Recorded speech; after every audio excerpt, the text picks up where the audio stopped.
মই ৰোহতক হাৰিয়ানাত MD ইউনিভাৰ্চিটিত নেশ্যনেল মুৱাথাই চেম্পিয়নশ্বিপ খেলিব গৈছিলোঁ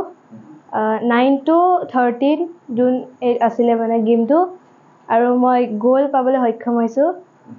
আৰু মোৰ ভণ্টি তাই চিলভাৰ পাইছে খেল কেতিয়াৰ পৰা হৈছিলে 9 পৰা 13 আৰু সৰুপথাৰৰ পৰা টিমত তোমালোকৰ আৰু কোন কোন আছিলে আমাৰ ইয়াৰ পৰা 19টা গৈছিলে বৰপথাৰ মানে সৰুপথাৰৰ পৰা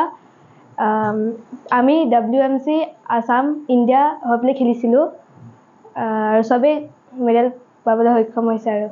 কেনেকুৱা লাগিছে ভাল লাগিছে আগত কেনেকুৱা পাৰ্টিচিপেট কৰিছা না নেশ্যনেল পৰ্যায়ত নাই কৰা এইটো ফাৰ্ষ্ট টাইম ষ্টেট কৰিছোঁ ষ্টেটত খেলিছিলা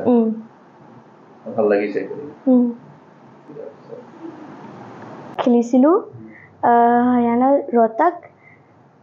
MD ইউনিভাৰ্চিটি মই মুৱাথাই খেলিছিলোঁ কি পাইছা মই চিলভাৰ পাইছোঁ এটা কেনেকুৱা লাগিছে ফিলিংছ কেনেকুৱা অনুভৱ হৈছে ভাল লাগিছে তো নেশ্যনেল লেভেল আছিলে ন নামটো কি আছিলে মোৰ নাম সানভি সিং মোৰ ক্লাছ 6ত পঢ়ো অমৃত ইণ্টাৰনেশ্যনেল স্কুল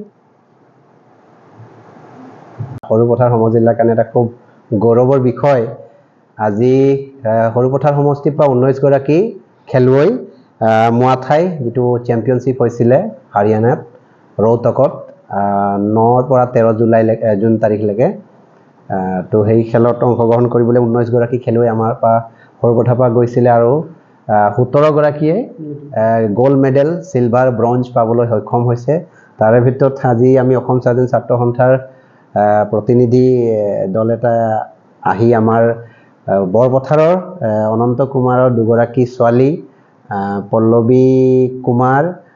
নম্ৰতা কুমাৰ আৰু আমাৰ সন্তোষ সিং দাদাৰ ছোৱালীজনীও আমাৰ সানভি সিং তাইও সিলভাৰ পাবলৈ সক্ষম হৈছে তাৰ কাৰণে আমি এই তিনিগৰাকীৰ লগতে সৰুপথাৰৰ পৰা প্ৰতিনিধিত্ব কৰি যি কেইগৰাকীয়ে পদক পাবলৈ সক্ষম হৈছে প্ৰতিগৰাকীলে আমি অসম স্বাধীন ছাত্ৰ সন্থাৰ তৰফৰ পৰা তথা ধনশ্ৰী মহকুমাৰ এগৰাকী নিবাসী হিচাপে আমি গৌৰৱ অনুভৱ কৰিছোঁ যেটো ধনশ্ৰী মহকুমা এটা খেলৰ ৰাজধানী মানে আমি ক'ব পাৰি যেটো লাভলীনা বৰগোহাঁই নয়নমণি শইকীয়া গোটে বিশ্ব দৰবাৰত তেখেতসকলক চিনি পায় আৰু এই সৰুপথাৰৰ পৰাই তেওঁলোক ওলাই গৈ আজি বিশ্ব দৰবাৰত দেশৰ নাম উজ্বলাবলৈ সক্ষম হৈছে আশা কৰোঁ এই নিউ জেনেৰেশ্যন আমাৰ সৰুপথাৰ কেইগৰাকীমান খেলুৱৈ যি আগবাঢ়ি আহিছে আৰু ভাল সুনাম কঢ়িয়াবলৈ সক্ষম হৈছে তাৰ কাৰণে আমি গৌৰৱ অনুভৱ কৰিছোঁ আৰু আমি আন্তৰিক শুভেচ্ছা আৰু অভিনন্দন তেওঁলোকক জনাবলৈ আজি আহি তেখেতসকলৰ ঘৰলৈ আহি উপস্থিত হলহি পুনৰবাৰ ভগৱানৰ ওচৰত আমি প্ৰাৰ্থনা জনাইছোঁ ঈশ্বৰে এই খেলুৱৈসকলক আশীৰ্বাদ কৰক আৰু তেওঁলোকক শক্তি দিয়ক যাতে দেশৰ হৈ সুন্দৰ আৰু সুনাম কঢ়িয়াই আনিবলৈ যাতে সক্ষম হয় তাৰে কামনা কৰি শুভেচ্ছা আৰু অভিনন্দন পুনৰবাৰ প্ৰতিগৰাকী খেলুৱৈলৈ আমি জনালোঁ